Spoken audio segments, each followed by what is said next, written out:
Hello everyone, आप सभी को आपके अपने यूट्यूब चैनल डीके पाठशाला में आप सभी का स्वागत है। आइए हम सब जीके के 10 महत्वपूर्ण सवालों के उत्तर को फटाफट देखते हैं। आज का हमारा टॉपिक होगा भारत में यूरोपीय कंपनियों का आगमन। आज हम सब देखेंगे कि भारत में यूरोपीय कंपनी जो आई, ब्रिटिश कंपनी जो आई, वहाँ कहाँ पर अपना सबसे पहले कारखाना स्थापित किया और कहाँ पर जो है कोठी का निर्माण किए, और कौन कौन से वायसराय थे उस समय। किस जब भारत में ईस्ट इंडिया कंपनी या यूरोप कंपनी आई तो किसका शासन था, किस मुगल बादशाह का। इन सब क्वेश्चनों के उत्तर को हम 10 महत्वपूर्ण सवालों के बारे में अच्छे से समझेंगे, ठीक है। तो आइए बिना टाइम वेस्ट किए हुए क्वेश्चन को देखते हैं। क्वेश्चन नंबर हमारा पहला है, कह रहा है कि समुद्री रास्ते से भारत की खोज करने वाला यूरोपीय नाविक कौन था। समुद्र के रास्ते से अगर आपसे पूछा जाए कि समुद्र के रास्ते से भारत की खोज करने वाला यूरोपीय नाविक कौन था, तो आपके ऑप्शन इसमें है। ऑप्शन नंबर ए कोलंबस, कि option number B Vasco da Gama, कि option number C captain Cook, कि ऑप्शन नंबर डी तस्मान। तो हम सब जानते हैं कि समुद्री रास्ते से भारत की खोज करने वाला यूरोपीय नाविक कौन था, वास्को डी गामा था। यानी ऑप्शन नंबर बी हमारा क्या होगा, राइट जवाब होगा, ठीक है, Vasco da gamma. Vasco da gamma कहाँ का निवासी था, पुर्तगाल का निवासी था। और भारत में किस लिए आया था, भारत में व्यापार करने के लिए आया था, ठीक है। भारत किस लिए आया था, भारत में जो है व्यापार करने के लिए आया था, और ईसाई धर्म का प्रचार भी करने के लिए आया था, ठीक है। और वह जो है केप ऑफ गुड होप के रास्ते से आया था। और जब उसने आया भारत में तो उस समय जो है कहाँ पहुंचा, तो केरल का जो कोचीन इलाका है, यहाँ पर कोचीन कालीकट बंदरगाह पहुंचा था। वहाँ के स्थानीय शासक कौन थे, वहाँ के स्थानीय शासक थे जमोरिन। क्या नाम था उनका, जमोरिन था, ठीक है।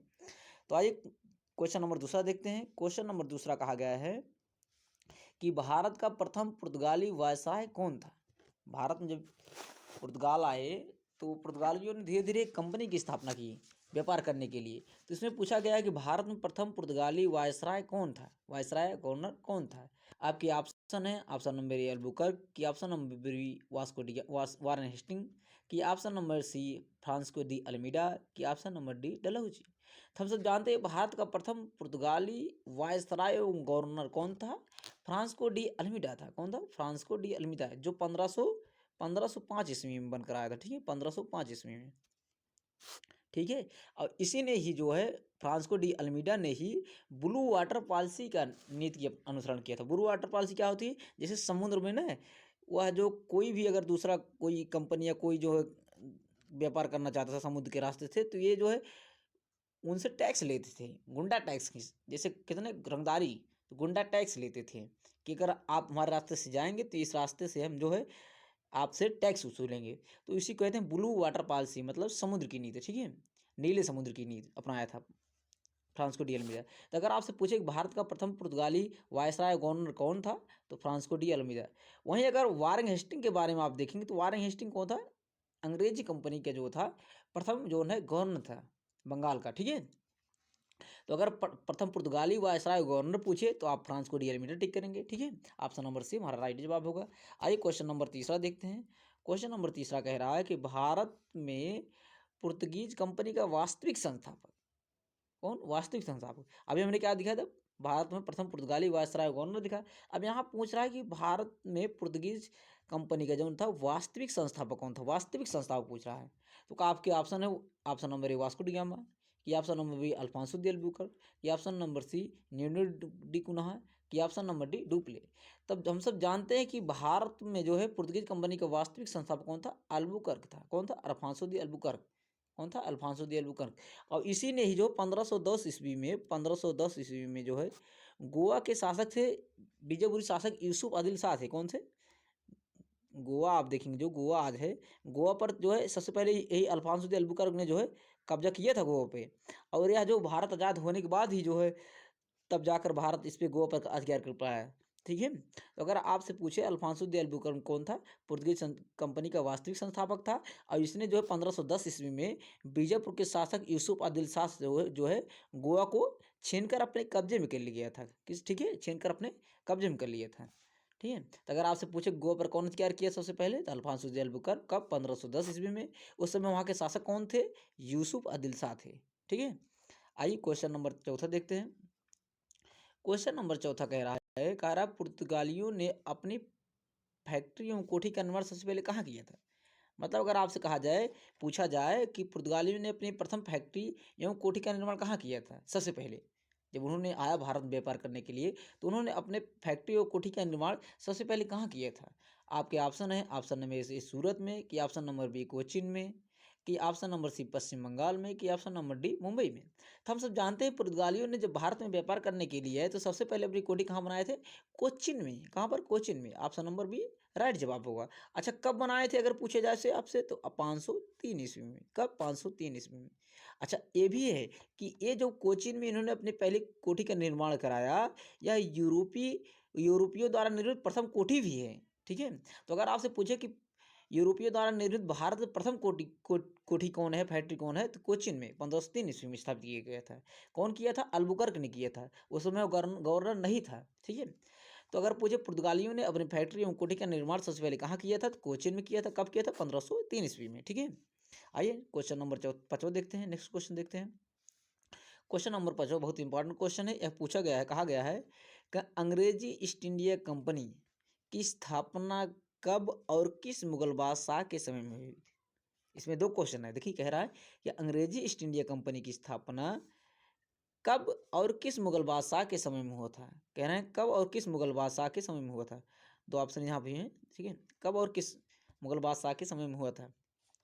अंग्रेजी ईस्ट इंडिया कंपनी की स्थापना कब और किस मुगल बादशाह के समय में हुआ था। ऑप्शन नंबर ए है 1498 में जहांगीर के समय में, कि ऑप्शन नंबर बी 1600 में शाहजहां के समय में, कि ऑप्शन नंबर सी 1593 ईस्वी में औरंगजेब के समय में, कि ऑप्शन नंबर डी 1600 ईस्वी में अकबर के समय में।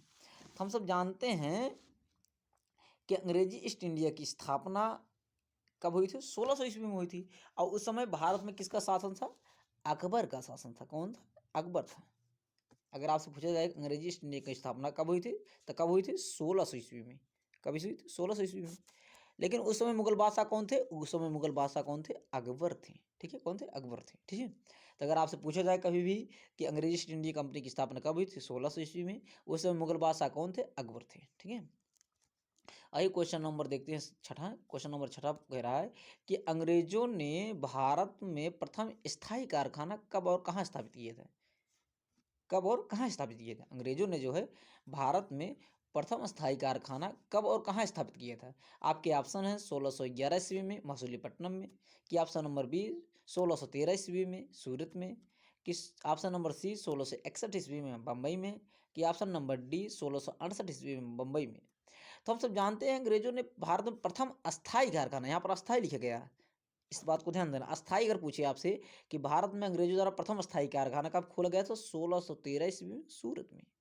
कब, 1613 ईस्वी में 16 में सूरत में। ऑप्शन नंबर बी हमारा राइट जवाब होगा। लेकिन अगर आपसे पूछा जाए कि अस्थायी कारखाना, अगर पूछा जाए आपसे वहीं अस्थायी कारखाना, तो अस्थायी कारखाना जो है अंग्रेजों ने 1611 ईस्वी में ही लगा लिया था। कहाँ पर, मसूलीपट्टनम में। लेकिन स्थायी कारखाना मतलब मुगल बादशाह जहांगीर के द्वारा जो मतलब दिया गया अनुमति, वह 1613 ईस्वी में सूरत में। ठीक है, लेकिन उससे पहले ही 1611 ईस्वी में इन्होंने जो है मसूलीपट्टनम में अस्थायी कारखाना लगा लिया था अंग्रेजों ने। ठीक है, इसका राइट जवाब होगा 1613 ईस्वी में सूरत में। इसमें पूछा गया है कि अंग्रेजों ने भारत में प्रथम अस्थायी कारखाना, तो अगर अस्थायी कारखाना पूछे तो 1613 ईस्वी में सूरत टिक करना है।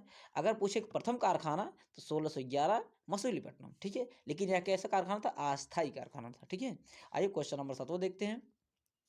क्वेश्चन नंबर 7 कहा गया है कि फ्रांसीसी ईस्ट इंडिया कंपनी, अब फ्रांस की जो ईस्ट इंडिया कंपनी उसकी बात कर रहा है।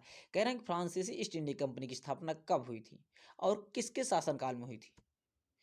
फ्रांस में जो उस समय किसका शासन था, जब फ्रांस ईस्ट इंडिया कंपनी की स्थापना हुई थी तो उस समय फ्रांस में किसका शासन था, यह पूछा गया है। ठीक है, आपसे। तो इसमें हमारा ऑप्शन है, ऑप्शन नंबर ए 1600 में लुई 13वें के शासनकाल में, कि 1664 ईस्वी में लुई 14वें के शासनकाल में, कि 1668 ईस्वी में लुई 15वें के शासनकाल में, क्या इनमें से कोई नहीं। तो हम सब जानते हैं कि जब फ्रांसीसी ईस्ट इंडिया कंपनी की स्थापना हुई थी उस समय फ्रांस में लुई 14वां का शासन था। और यह कब स्थापना हुई थी, 1664 ईस्वी में। कब, 1664 ईस्वी में जो है फ्रांसीसी ईस्ट इंडिया की स्थापना हुई थी। और उस समय लुई 14वें के शासनकाल में हुई थी। और उसका मंत्री था कौन था, कोलबर्ट। कोलबर्ट ने जो है इस ईस्ट इंडिया फ्रांसीसी ईस्ट इंडिया कंपनी की स्थापना की थी। अब यह जो है राजकीय व्यय से संबंधित थी, मतलब या सरकारी कंपनी कह सकते हैं कि आप जो है सबसे पहले जो है सरकारी कंपनी की स्थापना सरकारी कंपनी थी। फ्रांसीसी ईस्ट इंडिया कंपनी क्या थी? सरकारी कंपनी, मतलब सरकार के व्यय से संबंधित थी। सरकार जितने भी व्यय होता था, इसका जो है जितना भी खर्च आता था सब सरकार वहन करता था फ्रांस का, ठीक है। तो इसीलिए ये सरकारी भी कंपनी कहते हैं, ठीक है। तो अगर आपसे पूछे फ्रांसीसी ईस्ट इंडिया कंपनी की स्थापना कब हुई थी, तो 1664 ईस्वी में। किसके शासनकाल में? लुई 14वें के शासनकाल में, ठीक है। आइए क्वेश्चन नंबर 8वां देखते हैं। क्वेश्चन नंबर 8वां कह रहा है कि फ्रांसीसियों ने अपना प्रथम कारखाना कहाँ स्थापित किया था? फ्रांसीसियों ने अपना प्रथम कारखाना कहाँ स्थापित किया था? ऑप्शन नंबर ए सूरत में, कि ऑप्शन नंबर बी पुलकित में, कि ऑप्शन नंबर सी कोचिन में, कि ऑप्शन नंबर डी कासिम बाजार में। तो फ्रांसीसियों ने अपना प्रथम कारखाना जो है सबसे पहले सूरत में 1668 ईस्वी में, कब? 1668 ईस्वी में जो है सूरत में स्थापित किया था। कब? 1668 ईस्वी में सूरत में प्रथम, ठीक है, कारखाना 1668 ईस्वी में सूरत में, ठीक है। आइए क्वेश्चन नंबर 9 देखते हैं। नेक्स्ट क्वेश्चन नंबर 9 बहुत इंपॉर्टेंट क्वेश्चन है, इसको ध्यान से देखना है, उत्तर देना है। कह रहा है भारत में ईस्ट इंडिया की कंपनी की सफलता का राज क्या था? मतलब भारत में जो ईस्ट इंडिया कंपनी आई, इतने वर्षों तक शासन किया, लगभग जो है 1600 आई और 1947 के बाद गई कंपनी, तो यह भारत में इतने लंबे समय तक कैसे बन पाई? इस कंपनी की सफलता का राज क्या था? कि भारत में जब ईस्ट इंडिया कंपनी 1600 ईस्वी में आई, तो जो है उस समय भारत में क्या स्थिति थी, क्यों असफल हुई स्थापित करने में, और इतना ज़्यादा शोषण कैसे हुआ, इसके पीछे राज क्या था? तो ऑप्शन इसमें दिया गया है कि भारत में ईस्ट इंडिया कंपनी की सफलता का राज क्या था। ऑप्शन नंबर ए, भारत में राष्ट्रीय भावना की कमी थी। सही बात है, भारत में राष्ट्रीय भावना की कमी थी। आप देखेंगे उस समय कोई एक सभी राजा आपस में लड़ाई करते थे, कोई एक संगठक शक्ति नहीं थी, केंद्रीय शक्ति का अभाव था, इसीलिए जो है, और राष्ट्र के अपने राष्ट्र के प्रति जो है भावना भी कमी थी। जिस प्रकार आज देखते हैं कि हम सब देखते हैं कि राष्ट्र के प्रति भावना, जय माता दी, भारत माता की जय पे अभी पूरा देश इकट्ठा हो जाता है, उस समय ऐसा नहीं था। उस समय राष्ट्रीयता की भावना की अभाव था, ठीक है। ऑप्शन नंबर बी कहा गया कंपनी की सेना को पश्चिमी प्रशिक्षण मिला था। ये भी बात सही है। उस समय जो कंपनी थी उनके पास बंदूक हुआ करते थे, लेकिन भारत के लोग अभी भी भाला तलवार से लड़ाई करते थे। उनके पास आधुनिक हथियार थे, लेकिन हमारे पास नहीं थे। ऑप्शन नंबर सी इसमें दिया गया, सी कहा गया भारतीय सैनिकों में राष्ट्रीय भावना का अभाव था। भारतीय सैनिक जो थे वो राष्ट्र की भावना के अभाव था। ये भी बात सही है कि उनमें जो है राष्ट्र की भावना नहीं व्याप्त थी, जिसके फलस्वरूप कोई जो उन्हें अच्छा वेतन देता था वो अपनी सेवा में लगा सकता था। इसीलिए तो देखेंगे कि भारत में जो ईस्ट इंडिया कंपनी आई, उसने जो है अधिक मात्रा में भारतीय सैनिकों को भर्ती भी किया था, क्योंकि उनको जो अच्छा वेतन देता था उन्हीं की सेवा में वो लग जाते थे। तो इसमें ऑप्शन डी उपयुक्त सभी, यानी हमारा ए भी सही है, बी भी सही है और सी भी सही है, यानी उपयुक्त सही ऑप्शन होगा। इसमें डी हमारा राइट जवाब होगा, ठीक है। यानी राष्ट्रीयता की भावना का अभाव था, प्रशिक्षण भी उनके पास भारतीयों के कम था, पश्चिमी सैनिक यानी ईस्ट इंडिया कंपनी या जो और कंपनियाँ थी उनके अपेक्षा, और जो है जो भी भारतीय लोगों को अच्छा वेतन देता वो सब उनकी सेवा में भी लग जाते थे। यानी इन सब तीनों कारण भारत में ईस्ट इंडिया कंपनी की सफलता का राज थे, ठीक है। आइए क्वेश्चन नंबर लास्ट देखते हैं, 10वां क्वेश्चन नंबर 10वां कहा गया है कि यूरोपीय कंपनियों को सर्वाधिक सोरा और अफीम अफीम की खेती, क्योंकि भारत में ईस्ट इंडिया कंपनी जब आई तो नील की खेती करते थे, अफीम की खेती करते थे, और यहाँ से ले जाकर जो है यूरोप में और अन्य देशों में बेचते थे, जो अधिक मुनाफा कमाते थे जिससे। तो पूछा गया है कि यूरोपीय कंपनियों को सर्वाधिक सोरा अफीम कहाँ, भारत के किस राज्य से प्राप्त होता था, कहाँ सबसे ज़्यादा पैदा करते थे? ऑप्शन नंबर ए उत्तर प्रदेश, की ऑप्शन नंबर बिहार में, की सी महाराष्ट्र में, की डी पश्चिम बंगाल में। तो यूरोपीय कंपनियों को सर्वाधिक सोरा और अफीम कहाँ से प्राप्त होता था? बिहार से। ऑप्शन नंबर बी राइट जवाब होगा, बिहार से ही सबसे ज़्यादा जो है वो सोरा और अफीम की पैदावार करते थे, ठीक है। तो ये कुछ महत्वपूर्ण सवाल थे 10। आप इसमें देखिएगा कि 10 में आपके कितने सवाल जो है सही हुए हैं। इसे कमेंट बॉक्स में हमें ज़रूर बताइएगा कि आपको 10 में कितने सवाल आपके सही हुए हैं। और एक क्वेश्चन जो है आपको किसी न किसी एग्जाम में देखने को ज़रूर मिलेंगे। तो चलिए आज के लिए बस इतना ही। एक बार अगर नहीं समझ में आया हो तो वीडियो को दोबारा देखिएगा, और आपको ऐसे ही छोटे छोटे वीडियो आपको मिलते रहेंगे। हमारे चैनल पर बने रहने के लिए आपको बहुत बहुत धन्यवाद। Thanks, all the best.